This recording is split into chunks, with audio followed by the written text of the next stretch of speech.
높여 찬양해 예수.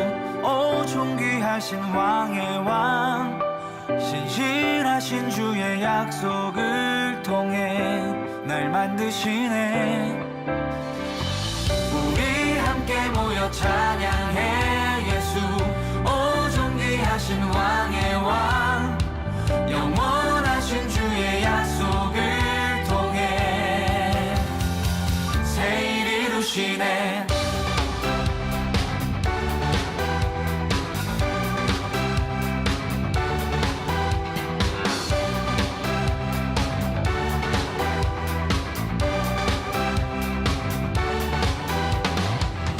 주님 나를 구원하셨네. 이제 다윗처럼 자유할 수 있네. 오 주님, 삶과 죽음이 주께 있네. 이제 내가 아닌 주를 위해 사네. 오 주님, 모두 함께 큰 소리 높여 찬양해 예수. 오 존귀하신 왕의 왕, 신실하신 주의 약속을 통해 날 만드시네. 우리 함께 모여 찬양해 예수. 오 존귀하신 왕의 왕, 영원하신 주의 약속을 통해 새 일 이루시네.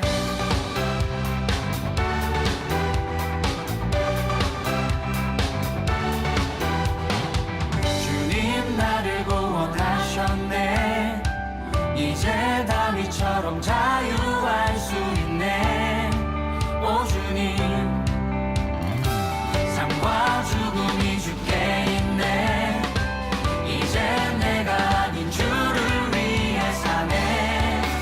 오 주님, 모두 함께 큰 소리 높여 찬양해 예수. 오 존귀하신 왕의 왕, 신실하신 주의 약속을 통해 날 만드시네. 우리 함께 모여 찬양해 예수.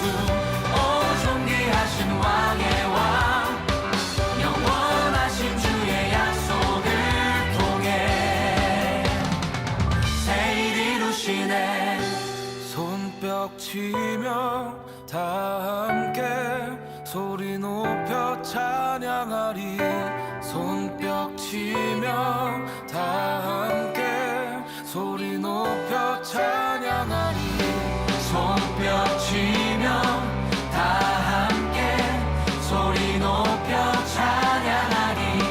손뼉 치며 다 함께 소리 높여 찬양하리. 손뼉 치며 다 함께 소리 높여 찬양하리. 손뼉 치며 다 함께 소리 높여 찬양하리. 모두 함께 큰 소리 높여 찬양해 예수. 오 존귀하신 왕의 왕, 신실하신 주의 약속을 통해 날 만드시네. 우리 함께 모여 찬양해 예수. 오 존귀하신 왕의 왕, 영원하신 주의 약속을 통해 새 일 이루시네. 오늘 요한복음 20장 26절부터 29절까지 말씀을 같이 보았습니다. 요한복음 20장 26절부터 29절까지 말씀, 여기에 있는 말씀을 같이 잘 다시 한번 보면 19절의 말씀도 보고요, 그 다음에 26절 말씀도 한번 봐봐요. 다시 이렇게 요한복음 20장 19절 말씀도 한번 보고 26절 말씀도 한번 보고 특징을 한번 가만히 생각해 보세요. 거기 한번 특징을 보면 어떤 내용들이 같이 있나요? 특징들이 좀 비슷한 것이 있는데 특징들이 있어요. 어떤 특징들이 있어요? 어떻게 보여요? 여기 특징들이 있는데 어떤 특징이 있냐면 8일 날이라는 특징이 있어요. 둘 다, 그죠? 그러니까 19절에는 안식 후 첫날 이렇게 되어 있죠. 안식일이 7일이죠. 그 다음 날이 8일이잖아요. 그러니까 8일 날. 그리고 여기에 26절에도 여드레를 8일 날 또 지나서, 그러니까 8일 간격으로 이렇게 8일 지나서 또 8일을 지나서 이렇게 만나는 것이 되죠, 그죠?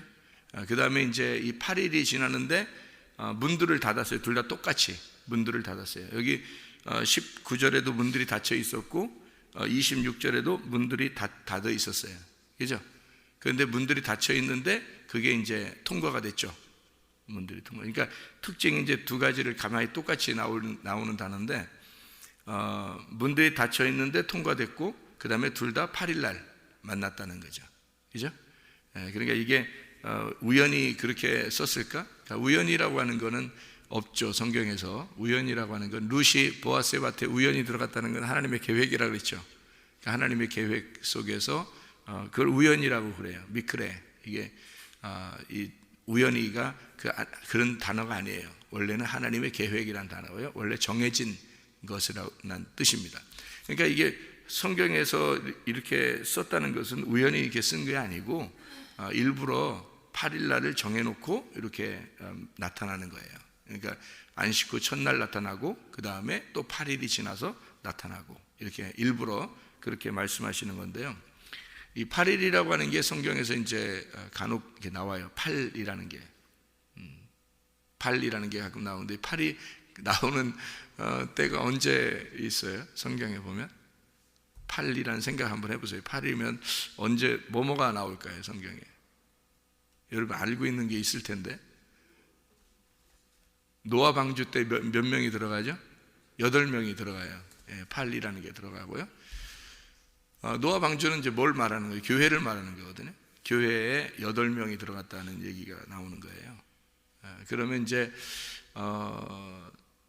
8명이 들어갔으면 7명이 누구고 1명이 누구예요? 우리는 이제 생각할 때 1명이 노아고 나머지 7명이 이제 그 가족이잖아요. 노아 부인도 있고 뭐 아들들 이제 3명 있고 며느리 3명 있으니까 7명 이렇게 되잖아요, 그죠? 근데 제가 이제 보는 눈은 이렇게 보죠. 7명이 노아고요, 1명이 그 식구들입니다. 이렇게 보는 거죠. 왜 그렇게 성경을 이렇게 보게 되냐면, 7이라고 하는 숫자는 예수님을 말하는 거예요. 안식일의 주인이신 예수님을 말하는 거예요. 그러니까 그게 노아예요. 그러니까 노아가 안식일의 주인이에요. 그러니까 안식이라는 이름을 가진 사람이 노아예요. 그러니까 안식이고요. 나머지가 뭐 100명이든 1000명이든 14만 4천 명이든 다 1명이에요. 신부 1명이에요. 그러니까 안식일의 주인 되신 예수님하고 신부 1명이 합해지면 8이 되는 거예요. 그러니까 우리로 말하면 이제 1명이 노아고 나머지가 7이 되잖아요. 그럼 나머지 7이 이제 성경의 앞에서부터 뒤에까지 7이라는 숫자가 예수님이 돼야 되거든요. 그러니까 성경의 처음부터 끝에까지 중에서 다 합해져 가지고 7이라는 숫자가 되면 무조건 예수님이 돼야 돼요, 성경에. 그게 안식일이에요. 그러니까 처음에 창조 때부터도 7일날 안식일이죠. 7일날 안식하셨다, 완성이거든요. 그러니까 누가 이루어야 되냐면 하나님의 아들이 와서 이 땅에서 십자가를 지셔야 되니까 그게 이제 안식이에요, 우리한테는. 그러니까 그 하나님의 그 예수가 죽으시면서 하나님의 쉼이 되는 거예요. 그래서 완성이 되는 거거든요. 그게 창조 때는 창조하면서 쉼이 됐지만 여기 신약에서는 십자가 못 박혀 죽으시면서 안식이 되는 거예요. 그렇기 때문에 7이라는 숫자는 다 예수님으로 맞춰져야 되는 거예요. 모든 숫자는요, 7이라는 건요. 그러니까 만약에 그 보리떡 5개와 물고기 2마리 그러면 어떻게 해요? 합해서 7이에요. 그러니까 보리떡 5개하고 물고기 2마리 그러면 뭐 물고기는 누구냐, 뭐 보리떡 5개는 누구냐, 뭐 이렇게 얘기하는 게 아니고, 보리떡 5개, 물고기 2마리가 합해서 7이에요. 이게 예수님을 말하는 거예요. 그러니까 보리떡 5개는 율법 안에서 오시는 예수님 말하고, 둘 물고기라고 하는 건 증거, 증인, 그 말씀에 대한 증거, 증인으로 오시기 위해서 둘이라고 표현한 거고요. 그래서 보리떡 5개를 이제 나눠주는 거죠. 그 율법이라는 그 말씀 안에서 예수를 소개하는 겁니다. 복음을. 그래서 12바구니가 남죠. 그죠? 그래서 그게 새 예루살렘 성의 완성이에요. 그게 이제 12제자를 말하고요. 그래서 제자들도 나누어주고 그 복음을 12제자의 바구니에 집어넣어서 한 사람당 한 바구니씩 주는 거예요. 그렇게 완성을 시키는 겁니다. 하늘나라 올라가면 다 먹는 거라 그랬죠. 이게 만나를 먹는 것이 생명나무를 먹는 거다. 그게 천국이다. 그렇게 말을 했어요. 천국이라고 하는 걸 우리가 이제 한번 생각을 해보면, 천국이라고 하는 건 우리가 막연히 뭐 하늘나라 이렇게 생각한단 말이에요. 그러니까 하늘나라, 어디가 하늘나라예요? 우리가 여기서 보면 위가 하늘나라죠, 그죠? 우리 밑에, 지구의 밑에 사는 사람들은요, 그 밑에가 하늘나라일 거 아니에요. 그럼 그렇게 보면 안 되는 거죠. 이게 지구는 가운데 공간에 둥둥 떠 있으니까 이게 어디가 하늘나라냐 이렇게 말하기는 어려운 겁니다. 위가 하늘나라라는 거예요. 그냥 무조건 우리 성경에서 보면 위가 하늘나라고 밑에는 땅이고 이렇게 되는 거예요. 성경에서 보면. 그래서 위와 아래, 그래서 하늘과 땅, 하나님과 나, 이렇게 보는 거예요.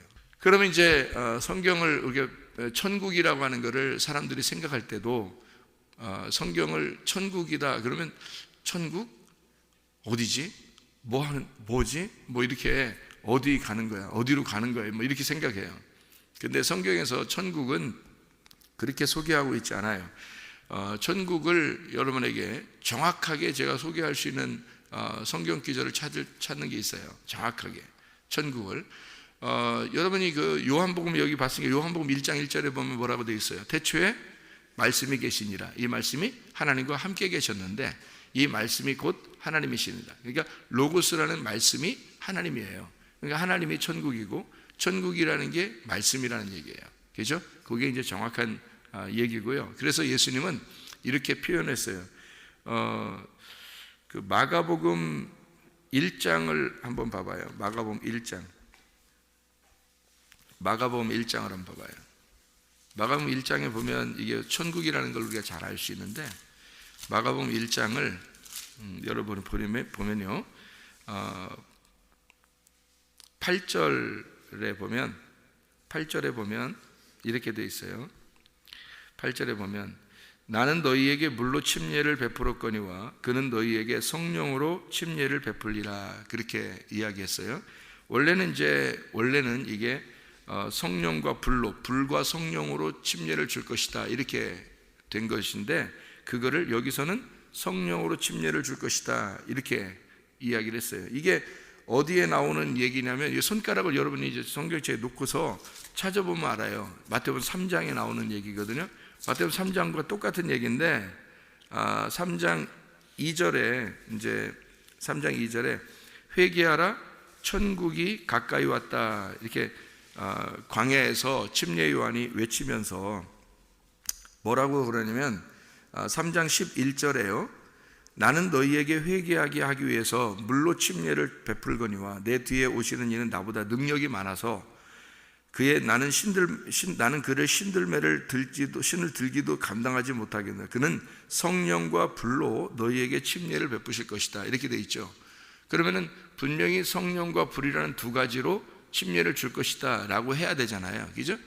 그런데 마가복음에는 그렇게 쓰지 않죠. 마가복음에는 뭘로 침례를 주나 봤더니 예수님은 성령으로 침례를 주는 분이다 이렇게 얘기하고, 그 다음에 자기는 물로서 침례를 주는 사람이다 라고 침례 요한이 얘기를 하는 거예요.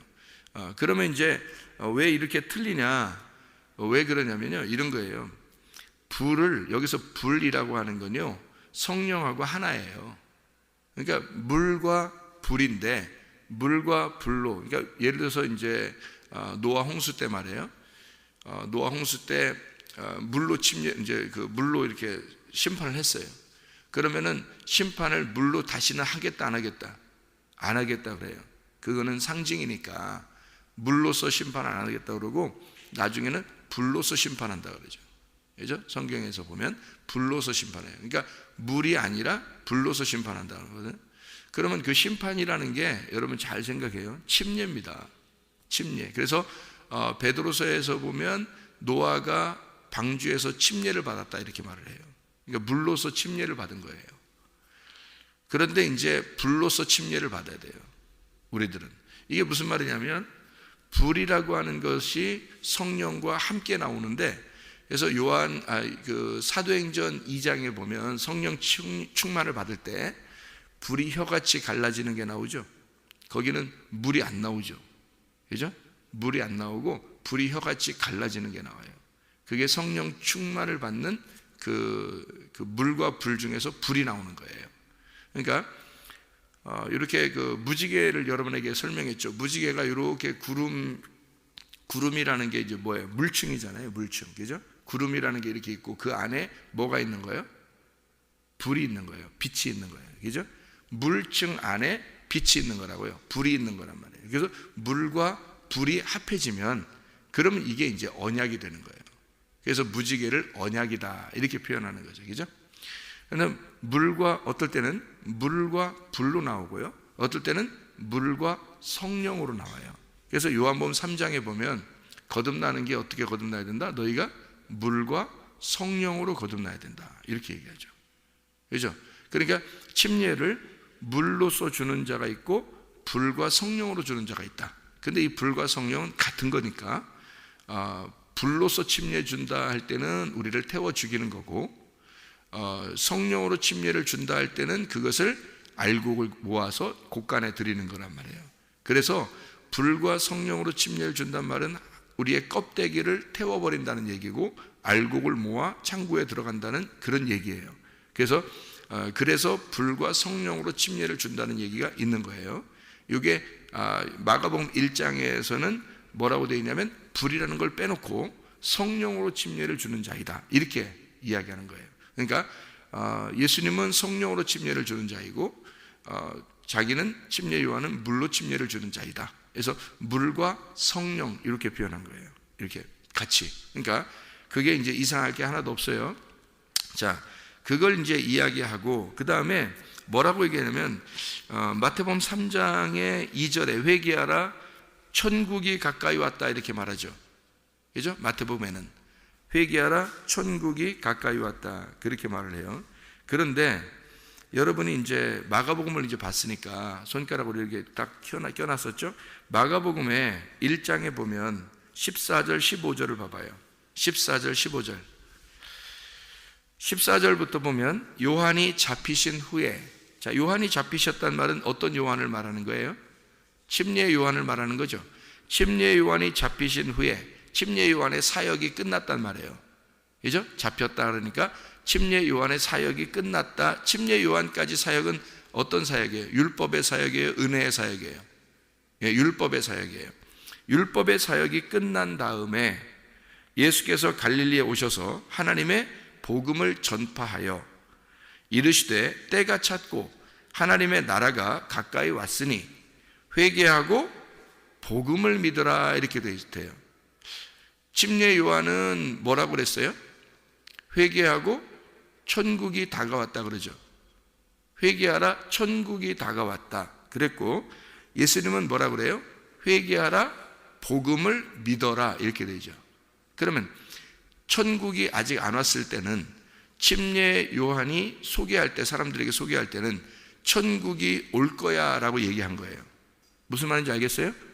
회개해라, 너희가 회개해야 된다, 천국이 올 거야 이 말했죠. 그런데 예수님이 와서는 천국이 왔죠. 예수님이 천국이에요. 하나님 나라가 천국이라고. 그러니까 하나님 나라가 천국이고 이 하늘 왕국은 하나님이에요. 그게 말씀이고요. 그러니까 말씀이 하나님의 왕국이고 그게 천국입니다. 그 천국이라는 하나님의 아들, 그 말씀이, 그 로고스가 이 땅에 왔어요. 그러면 자, 요한은 천국이라는 로고스가 올 거다라고 얘기한 거고, 그죠? 예수님이 와서는 천국이 왔으니까 자기를 뭐라 그러냐면 너희들 회개해라, 복음을 믿어라 그런 거예요. 그러면은 여기서 침례 요한의 천국과 예수님의 천국은 지금 말하는 단어가 달랐죠. 말하는 단어가 달라요. 그러면 천국이 뭐라는 거예요? 천국이 뭐라는 거예요? 예수님이 말하는 천국과 침례 요한이 말하는 천국은 달라요. 잘 생각해요. 그러니까 침례 요한이 말하는 천국은 앞으로 오실 천국을 얘기하는 거고요.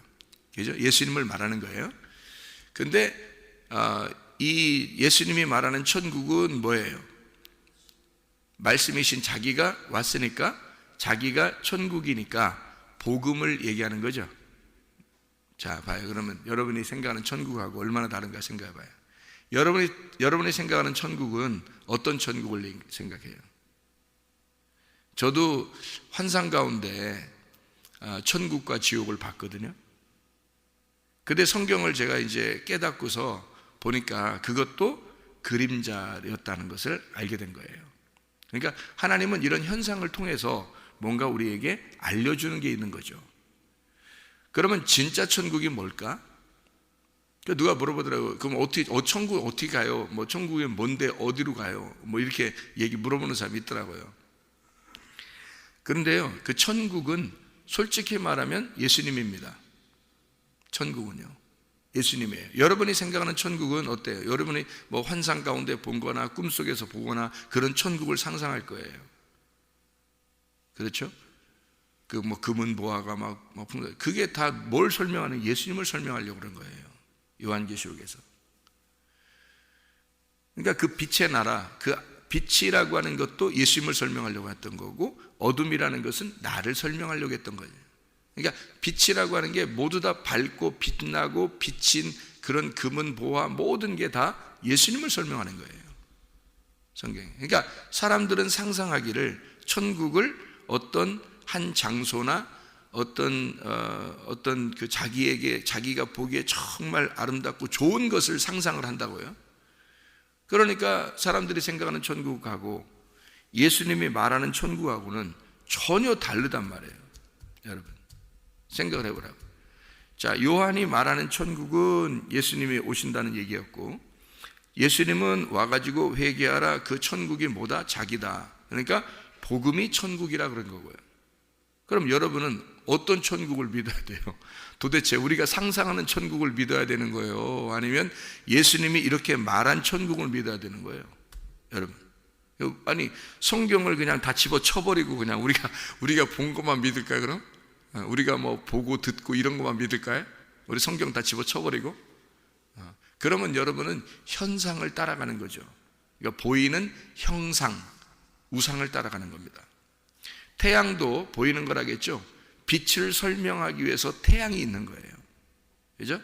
태양의 빛을 받아서 달이 있는 거고, 달의 빛을 받아 별이 있다고 이렇게 성경에서는 소개를 하는데, 뭐 별 중에 하나가 그건 거죠. 그러니까 이게 해, 달, 별도 하나의 그림자예요. 형상이라고요. 그것도 하나의 우상이란 말이에요. 뭐의 우상? 뭐의 형상이에요? 빛이라는 것의 우상이라고요. 형상. 그럼 여러분이 생각할 때 진짜 빛을 믿어야 돼요? 해, 달, 별을 믿어야 돼요? 빛을 믿어야 되는 거 아니에요? 그 빛은 보여요? 안 보여요? 안 보여요. 빛은 안 보인다고요. 그 안 보이는 빛을 믿어야 되는데 보이는 형상을 믿고 있다고요. 그러면 여러분이 환상이나 꿈이나 어떤 보이는 천국은 형상이에요? 실제예요? 형상입니다. 그것도 그럼 없는 거예요? 아니, 있죠. 왜 없어요? 봐요. 태양이 있어요, 없어요? 있잖아요. 달 있어요, 없어요? 있죠. 별 있어요, 없어요? 있죠. 있으니까 내가 봤죠. 저도 봤죠. 그러니까 천국과 지옥을 저도 있으니까 보는 거지, 없다는 얘기가 아니에요. 그건 형상으로 있는 거죠. 그런데 예수님이 실제로 자기의 천국을 소개할 때는 뭐라고 천국을 소개하냐면 복음이라고 소개한 거예요. 복음이라고. 그러니까 성경에 있는 천국은 복음인 거예요. 그죠? 그러니까 우리가 말하는 우리가 생각하는 어떤 보이는 현상을 얘기하는 게 아니라 실제 천국을 가야죠, 여러분이. 여러분 실제 천국을 못 만나면요, 형상이라는 건 필요 없는 거예요. 실제의 빛을 못 만나면 태양이 무슨 소용이 있어요, 우리한테? 그죠? 이 땅에 있을 때 사는 동안에만 괜히 기분 좋은 거죠. 그죠? 태양과 달과 별이 이 지금 우리가 살아있는 동안에, 몸으로 살아있는 동안에만 필요한 거지. 실제가 아니잖아요, 저게. 그럼 만약에 천국과 지옥도 우리가 살아있는 동안에 천국을 간대, 그럼 기분만 좋은 거지. 살아있는 동안에 기분 좋은 거지, 실제는 못 가는 거죠. 실제 천국은 어딘데? 복음이라니까요. 복음이 천국이라고요. 그 복음이라는 예수님이 진짜 천국인데 그걸 못 만난다고요. 그 복음을 못 만난다고. 그러니까 그 씨를 못 받는 거예요. 그게 복음인데, 이 말씀이라는 말씀 안에 예수 그리스도가 우리의 씨앗이고 그 씨를 못 만난 거예요. 그러면 복음을 못 만난 거고, 복음을 못 만났다는 얘기는 천국을 못 갔다는 얘기예요. 못 간다는 얘기예요. 그리고 그 사람은, 그러니까 완전 엉뚱한 걸 잡고 있는 거죠. 어느 날 천국 갈 거야 라는 그런 엉뚱한 걸 잡고 있는 거죠. 실제로는 복음이 천국인데요. 복음을 믿으셔야 된다고. 여러분이 회개해야 복음을 믿는 거예요. 회개 안 하면 복음 못 믿습니다. 회개해야 복음을 받아들일 수 있고, 복음을 받아들이는 것이 천국을 믿는 겁니다. 그게 천국이라는 예수님을 믿는 거예요. 우리는 상상을 해서 어느 곳에 이렇게 간다는 그런, 우리가 여기서는 고생하지만 어느 날 우리는 천국에 갈 거야. 그러니까 조금만 참아, 조금만 참아, 이렇게 하는 거죠. 뭘 조금만 참아요. 어떻게 하신다고? 참는 거 아니에요. 여기서도 천국을 살아가는 거예요. 몸을 가지고 있을 때나 몸을 갖지 않을 때나 늘 예수님과 함께 동행하는 것이 천국이에요. 그리고 난 다음에 죽으면 예수님한테 들어가는 거예요. 그게 예수님과 하나가 되는 거죠. 그러니까 자, 노아가 안식이라는 예수님이고, 나머지 7명이 한 사람과 같은 거예요. 그래서 예수님 안에 있는 한 사람. 자, 7이라는 숫자를 조금 이해하고서 우리가 8이라는 숫자를 알아야 되겠네요. 7이라는 숫자가 예수님이라고 그랬죠. 예수님. 그러면 7이라는 예수님은 어떤 예수님을 말하는 걸까요? 여름할 때. 그러면 8이라는 건 뭘 말하는 거예요? 8은 뭘 말하는 거예요? 7은 예수님이라며. 그럼 7은 예수님이니까 8은 뭘 말하는 거예요? 교회를 얘기하는 거예요. 8은요. 교회가, 그러면 교회는 예수님하고 떨어뜨려 놓고서 여러분이 생각하면 오산입니다. 교회는 예수님이 들어가 있는 8이란 말이에요. 교회. 그래서 마지막은 예수가 십자가 못 박혀 돌아가시고 부활하시면 교회가 생겨나는 거예요. 그럼 그 교회 안에 예수님이라는 7이 들어가 있는 거예요.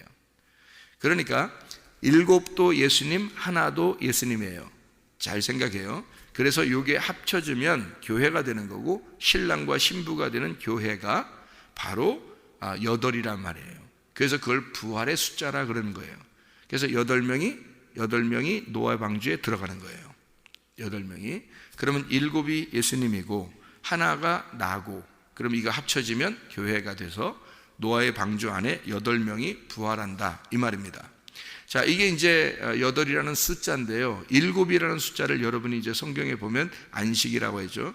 그 다음에 사마리아 여자가 남편이 몇 명 있었다고 그랬어요? 6명 있다고 그랬어요. 6명이 있는데 그 6명 남편이 자기 남편이 아니다. 몇 번째가 자기 남편이라고요? 7번째. 그럼 7번째하고는 지금 이 사마리아 여자가 누구하고 얘기하고 있어요? 예수님하고 얘기하고 있어요. 그럼 7번째 남편이 이 사람이, 그죠? 7번째 남편이니까 그분하고 얘기해서, 메시아가 왔구나, 그리스도가 왔구나, 내가 당신을 받아들이겠습니다, 당신의 씨앗을, 말씀을 받아들이겠습니다 해서 그 여자가 그날 결혼을 하게 되는 거거든요. 그러면 이 여자는 뭐가 되는 거예요? 예수님하고 이제 결혼하게 됐으니까 예수님은 7이고, 그리고 이 여자가 예수님하고 결혼하게 됐으니까 몇 번째가 되는 거예요? 8번째가 되는 거예요. 그럼 8번째가 되면 더 이상 예수님을 따라다닐 이유가 없죠. 예수님이 그 우물가에서 만나고 예수님이 이제 또 가시잖아요. 그죠? 가시는데 사마리아 여자가 보따리 싸들고 다시 쫓아가고 그러지 않아도 된다고 그랬죠, 예수님이. 그죠? 왜냐하면 8이라는 완성이 됐으니까, 결혼했으니까. 그리고 7은 어떻게 돼요? 이 여자를 위해서 죽으러 가는 거예요. 그러니까 예수님은 죽는 게 일이에요. 7이라는 숫자는 이 땅에 와서 죽을 때까지가 일곱이에요. 그러니까 예수님은 예수님인데 예수님은 죽으시면서 우리에게 안식을 주는 게 일곱이고요. 그게 그래서 성경에서는 일곱하면 안식일인데 안식일이 두 가지 의미를 가져요. 하나는 쉬는 안식, 하나는 죽음의 안식이란 말이에요. 그래서 예수님이 죽음의 안식을 감당하고 우리 보고 쉬라고 하는 거예요. 그래서 진정한 안식은 8이 될 때 오는 거예요. 그러니까 예수님은 일곱인데 일곱의 안식은 죽으러 온 거니까 이해가 돼요? 죽으러 온 예수님이니까 죽으러 온 예수님이 끝나면 그 다음 8이 되는 거죠. 그래서 8번째 예수님이 완성을 하는 거예요. 그럼 그 8번째 예수님이 누구예요? 여러분이 생각할 때 8번째 예수님이 어디 있어요? 성경을 제가 오늘 이렇게 8, 7 요거를 좀 설명하고 있는데 8번째 예수님이 누구예요? 아니, 지금 교회라고 했으니까 교회라고 여러분 그냥 하시는 거고 그렇게 하지 말고 8번째 예수님이 예수님이라고 했잖아요. 제가 예수님이라고 했으니까 누구 뭐라고 생각해요, 여러분은? 예수님이 7이고요. 8도 예수님이잖아요. 8도 예수님이에요. 근데 8이 예수님인데 어떤 예수님이면 부활의 예수님이잖아요. 그죠? 부활의 예수님. 그러면 7의 예수님은 죽는 예수님이고 8은 부활의 예수님이잖아요. 그럼 부활의 예수님이 원래 계신 거예요? 아니면 이제 죽었다가 살아났기 때문에 8 부활의 예수님이라고 그러는 거예요? 죽었다 살아났기 때문에 8이라고 그러는 거잖아요. 그런데 그 예수님을 8의 예수님이 어디에 나오냐면 예수님이 태어나실 때 나와요. 8번째 예수님이 태어날 때 마리아가 잉태하고서 이렇게 출산하게 되잖아요. 그러면 마리아 뱃속에 씨를 집어넣은 자가 누구예요? 누구죠? 성령님이죠. 성령님은 그러니까 살아 있었어요, 죽어 있었어요? 살아 있었던 거예요. 그러니까 성령님은 원래 존재하고 있었는데 그 존재하는 성령이 마리아 뱃속에다 씨를 집어넣어 줬어요. 그래서 거기에 착상이 됐거든요. 그리고 이제 거기서 7번째 예수님이 자라나는 거예요. 그렇죠? 7번째 예수님이 자라나요. 그 다음에 이제 예수님이 출산하게 된 거죠. 그래서 7번째 예수님이 활동을 하다가 자기가 죽으시는 거잖아요. 죽으시면 그 다음에 8번째로 나타나는 거예요. 그게 성령님으로 나타나는 겁니다. 그러니까 8번째 예수님은 성령님으로 오시는 거예요. 그래서 교회라 그러는 거예요, 제가. 그러니까 보이지 않죠. 예수님 보여서 걸어 다니시는 분이 아니란 말이에요. 성령님 예수님이라고. 그래서 부활하신 예수님은 성령님이니까 문이 닫혀 있는 게 필요 있어요, 없어요? 문이 닫혀 있는 게 필요 없어지는 거예요. 8번째 날에는 문이 닫을 수가 없는 거예요. 닫아도 열려 있는 거예요. 성령님이니까. 그러니까 예수 그리스도가 7번째로 오셔서 죽으시면 8번째 성령으로 나타나는 거예요. 그게 우리에게 오시는 예수님이라고요. 그럼 여러분, 우리가 예수를, 그 8번째 예수를 만나면 우리가 진정한 예배를 드리는 거예요. 영 안에서, 진리 안에서 8번째 예수님을 만나 8번째 교회가 되고 8번째 부활한 예수가 되는 거예요. 그럼 우리가 이제 막 나 예수야 이렇게 하는 그런 얘기가 아니라 그 예수님이 우리 안에 들어와서 하나가 돼서 진정한 예배를 드릴 수가 있게 되었다, 이 말이고요. 8번째가 완성이에요. 8은 완성을 말하는 거예요. 그래서 완성된, 완전한, 일이 끝난, 완성된 영을 말하는 것입니다. 그 성령이 예수님을 잉태하고 출산하게 하고 예수님과 함께 거하다가, 그래서 예수님이 혼자 기도해서는 안 돼요. 성령님 안에서 기도해야 되고, 그래서 감람산에서 기도하는 거예요. 그리고 성령님 안에서 그가 아버지에게 기도하고 그러잖아요, 예수님이. 그죠? 혼자 기도하면 안 되는 거예요. 7번째니까 예수님은 8번째 안에서 태어나시고 8번째 안에서 살다가 8번째 안에서 7이 죽는 거예요. 그러면 8번째가 부활하는 거죠. 이게 7번 죽었으니까 7번째는 죽었다니까요. 실제로 죽었어요. 7번째가 실제로 죽으니까 8번째가 원래 계시던 8번째가 나타나는 거라고요. 그게 성령님이란 말입니다. 그래서 8이라는 숫자가 있는 거예요. 여러분, 할례를 며칠 날에 받죠? 할례 8일 날 할례를 받아요. 그 침례라고 하는 것도 할례와 같은 건데요, 비슷한 건데, 침례는 죽었다가 살아나는 걸 말하는 거고, 할례는 육신을 끊어버리는 걸 말하는 거예요.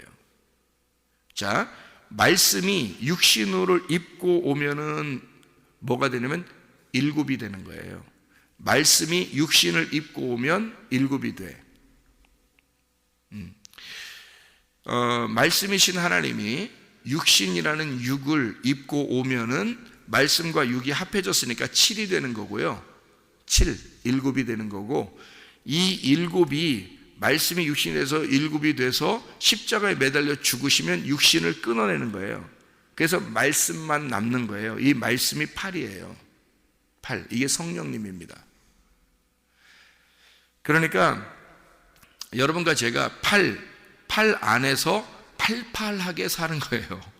그게 천국이에요.